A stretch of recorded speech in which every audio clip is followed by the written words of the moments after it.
사랑합니다. 오늘 본문은 야곱이 인생을 마무리하는 장면이 나타납니다. 그는 오랜 세월 동안 방황하고 또 고난 가운데 이제는 애굽 땅에서 평안히 살고 있었습니다. 겉으로 보면 모든 것이 안정된 시기입니다. 자식들도 잘 되고 손주도 잘 되고 또 나라의 왕 또한 그를 또 존중합니다. 하지만 야곱은 그곳에서 정착하려는 마음이 보이지 않습니다.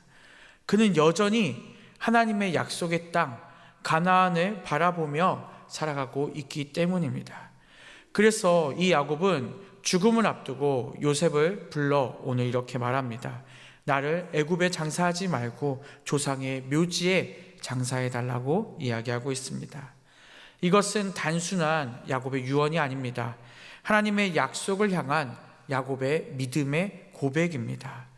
오늘 본문을 통해서 우리도 세상에서 살아가지만 세상의 소망을 두는 것이 아니라 하나님 나라를 바라보며 그 나라를 꿈꾸는 우리 모든 성도님들 되었으면 좋겠습니다. 오늘 본문 27절에 보면 이렇게 말씀하고 있습니다. 이스라엘은 애굽 땅 고센에 거주하며 거기서 생업을 얻고 생육하며 번성하였더라. 이 구절은 하나님께서 아브라함에게 약속하신 하늘의 별처럼 바다의 모래처럼 번성할 것이다 라는 말의 성취 장면입니다. 그런데 장소가 가나안이 아니고 애굽입니다.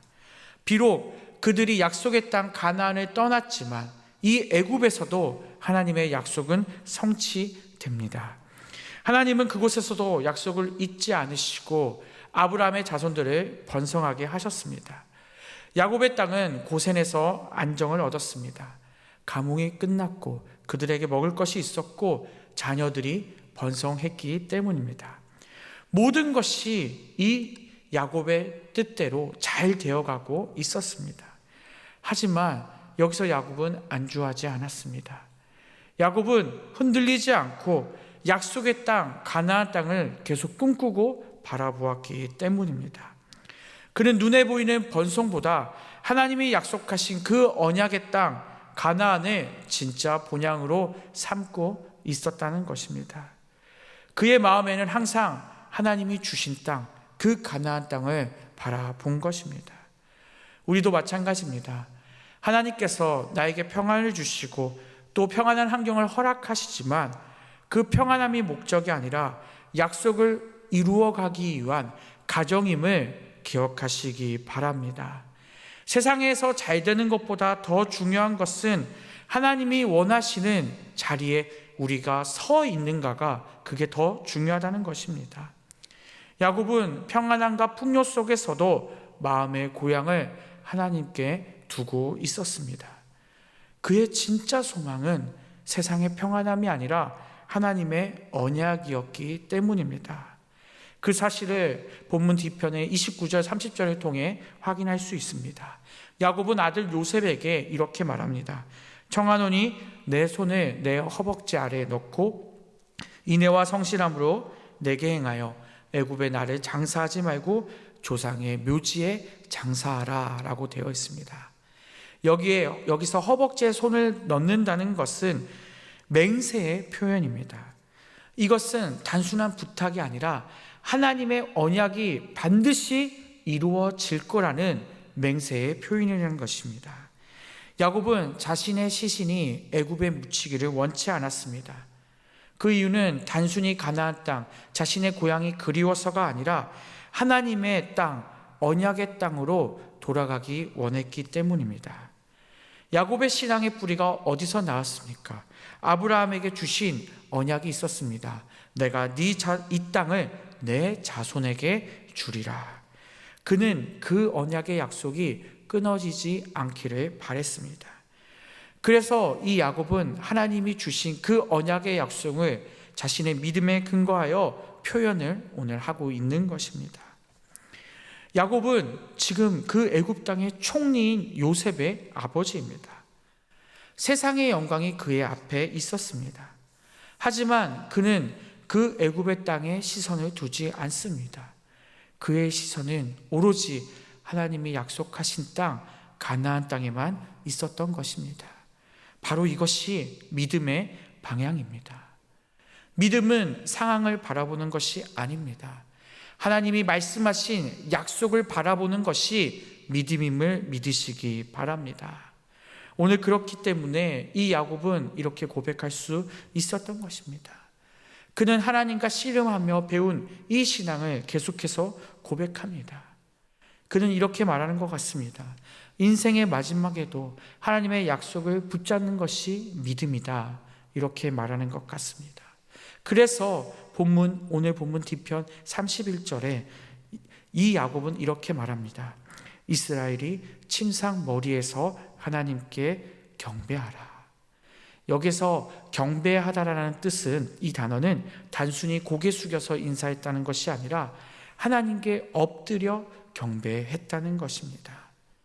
야곱은 죽기 직전까지 하나님의 땅을 바라보면서 시선은 하나님께 향하고 그 하나님께 엎드려 오늘 경배, 예배했다는 것입니다.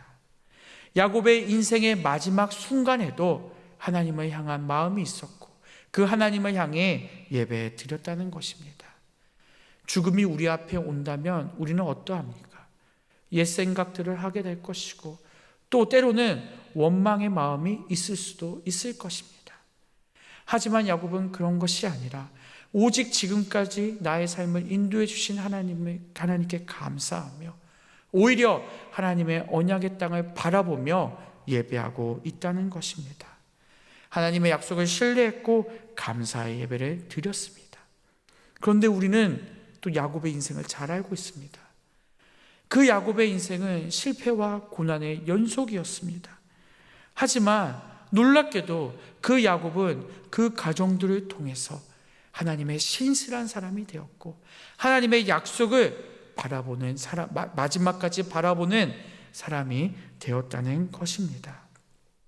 그래서 이 고백을 할 수 있는 것입니다. 하나님이 끝까지 나를 인도하셨다. 야곱이 마지막 때에 되어서야 이 하나님의 그 신실하심을 믿게 되었고 오히려 하나님의 약속을 바라보는 사람이 되었다는 것입니다. 사랑하는 성도 여러분, 우리도 이 야곱과 같은 인생을 살았으면 좋겠습니다. 우리의 인생도 언젠가 마무리될 것입니다. 우리의 인생은 성공만 있었던 것이 아닙니다. 때로는 실패도 있었고 고난도 반드시 있었습니다. 하지만 그 가운데 우리를 인도하신 분은 하나님이시라는 사실을 잊지 않으시기를 바랍니다. 하나님의 약속은 놀랍게도 결코 끝나지 않습니다. 우리를 통해서 또 우리의 다음 세대를 통해서 계속 이어갈 줄을 믿으시기 바랍니다. 그래서 믿음의 사람은 결코 흔들리지 않고 세상을 떠나는 끝날까지 이 야곱처럼 하나님의 약속을 바라보며 사는 사람임을 믿으시기 바랍니다. 말씀을 맺겠습니다. 사랑하는 성도 여러분, 야곱은 애굽에서 죽게 되었습니다. 하지만 그는 결코 애굽 사람이 아니었습니다. 그는 죽는 그 순간까지 하나님의 약속의 땅 가나안을 바라보았기 때문입니다. 그의 삶은 이렇게 말하는 것 같습니다. 나의 삶은 나그네의 삶입니다. 하지만 약속을 바라보는 사람입니다. 우리의 삶도 이와 마찬가지입니다. 때로는 현실에서 이겨내지 못하고 현실이 막막합니다. 기도는 응답되지 않는 것 같습니다. 하지만 그럼에도 하나님의 약속은 이루어져 가고 있습니다. 우리는 이 사실을 잊지 마시고 비록 내 상황이 애국 같을지라도 여전히 우리는 가나안 땅을 바라보며 살아가는 우리 모두가 되었으면 좋겠습니다. 눈앞의 현실이 아니라 하나님의 약속을 바라보는 믿음을 우리가 가지게 된다면 그 믿음이 우리의 삶을 이끄는 가장 큰 능력이 될 줄을 믿으시기 바랍니다.